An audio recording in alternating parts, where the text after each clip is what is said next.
अस्सलाम वालेकुम दोस्तों, एक नई वीडियो के साथ आज हम लोग फिर हाज़िर हुए हैं। आज जो हमारा टॉपिक होगा वो एज़ यूजुअल हम लोग जो इकोनॉमिक क्राइसिस है पाकिस्तान में उस पे बारे में बात कर रहे हैं और उसी के बारे में आज भी बात करेंगे। आज सबसे एक बुरी खबर जो है वो ये है कि शेल पेट्रोलियम ने 14 जून को अपने बोर्ड ऑफ डायरेक्टर की जो मीटिंग है उसमें ये फ़ैसला कर लिया है कि वो पाकिस्तान से चला जाएगा। उसमें उन्होंने पाकिस्तान पेट्रोलियम के अपने 77% शेयर्स जो शेल पेट्रोलियम के पास थे उन्होंने उसको सेल करने का फ़ैसला कर लिया। नो डाउट ये एक बुरी खबर है। अब वो यहाँ से जाना चाह रहा है। इसमें बहुत सारी वजूहात हैं इसमें। कुछ डोमेस्टिक रीज़न्स हैं, कुछ इंटरनेशनली भी इश्यूज़ हैं इसमें। हम इसको पाकिस्तान की पॉलिटिकली जो हालात हैं उसके साथ भी कनेक्ट करते हैं किसी हद तक, लेकिन ये प्रॉपरली उस वजह से नहीं है सारा कुछ। तो मेरी कोशिश होगी कि मैं इस वीडियो में आपको डिटेल से सारी चीज़ें को समझाने की कोशिश करूँगा। तो आप इससे पहले मेरे चैनल को सब्सक्राइब कर लें और बेल आइकन को ज़रूर दबा लें ताकि आप तक आने वाली सारी वीडियोस का नोटिफिकेशन आपको मिलता रहे। तो जी दोस्तों, शेल पाकिस्तान बनने से भी पहले से काम कर रहा है। शेल मुख्तलिफ जो पेट्रोलियम मसनूआत थी उसमें यूनाइटेड इंडिया के दौर से काम कर रहा है। ये बेसिकली इंग्लैंड की एक कंपनी है। पाकिस्तान बनने के बाद शेल ने अपने एक शेल का हिस्सा शेल इंडिया में चला गया, एक शेल पाकिस्तान में अब मुसलसल काम करता रहा और ओवर 76 ईयर्स ऑफ पाकिस्तान इसने पाकिस्तान में सर्व किया, पाकिस्तान को कमा के दिया और ख़ुद भी कमाया इसमें से। अब क्या वजूहात हुई इसमें उन्होंने डिटेल से कुछ नहीं बताया। जो चीज़ें सामने ही हैं उसमें ये है कि जो शेल पेट्रोलियम एक कंपनी है जिसके अंडर में शेल पेट्रोलियम पाकिस्तान काम कर रहा है, उन्होंने ये डिसाइड किया है वो पूरी दुनिया में अपनी जो रीस्ट्रक्चरिंग कर रहा है अपनी सारी चीज़ों की, तो उन्होंने इसके अलावा पाकिस्तान से बंद नहीं किया, अपनी बिजनेस को वाइंड अप नहीं किया, उन्होंने जर्मनी से भी किया है। तो इसमें हम ये नहीं कह सकते कि ये सिर्फ एक पाकिस्तान का मसला है जिसको लेके हम लोग ज़्यादा डेस्परेट हो रहे हैं कि ये सिर्फ पाकिस्तान में ही अपने बिज़नेस को बंद करके जा रहा है। तो ये सारी जो आजकल हमारे पॉलिटिकली जो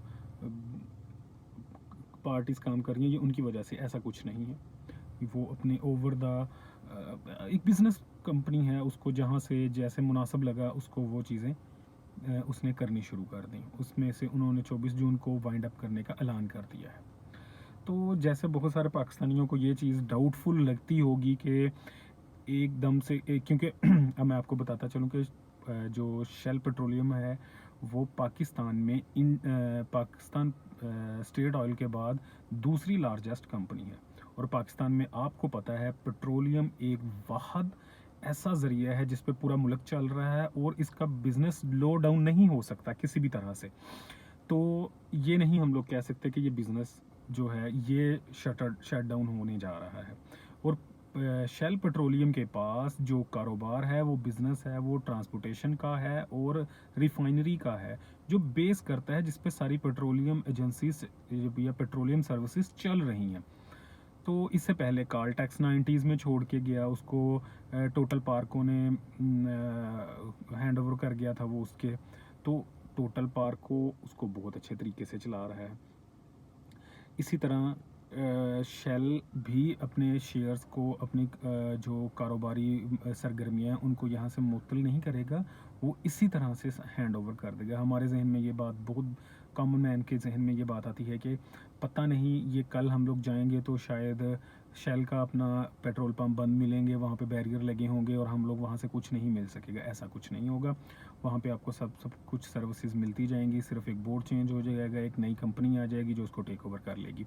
सेम ऐसे ही कुछ अर्सा पहले आपने सुना होगा कि टेलीनॉर ने ऐलान कर दिया था कि हम पाकिस्तान में अपनी फर्दर सर्विसेज नहीं करेंगे। तो टेलीनॉर अभी तक काम कर रहा है, तकरीबन 1-1.5 साल से ऊपर ये सारी बात को हो चुका है।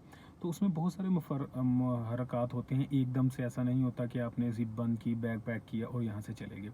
आपने इसको अपना सेल करना है, आपने मुनासिब गाहक देखना है, उसके बाद आपने इसको वाइंड अप करना है।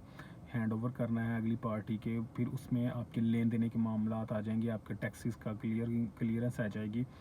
और हाँ, जो पाकिस्तानियों के लिए सबसे बेसिक बात है वो ये है कि अगर पाकिस्तान के अंदर से कोई बंदा ये ख़रीदता है शेल पेट्रोलियम, तो ज़ाहिर बात है उसको पेमेंट करनी पड़ेगी। और जो शेल पेट्रोलियम है इसकी आलमोस्ट जो इसकी जो शेयर्स की मलकियत बनती है वो कोई $50 मिलियन के करीब बनती है। तो $50 million is a huge amount in these days Pakistan के लिए कि उसको हम लोग पे करेंगे।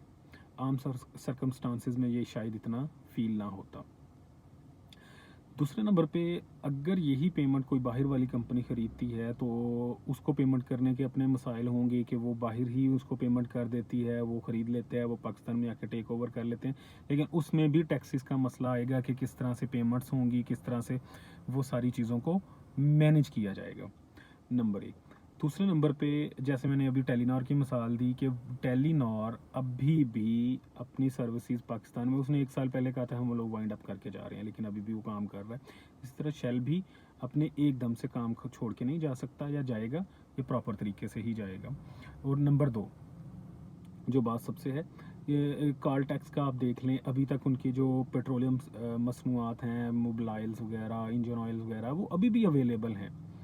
वो एक मुकम्मल तौर पे शेल अपने आप को बंद करके नहीं जाएगा, सर्विसेज को बंद करके या फ्रेंचाइज जो उसकी हैं उनको बंद करके वो जा सकता है।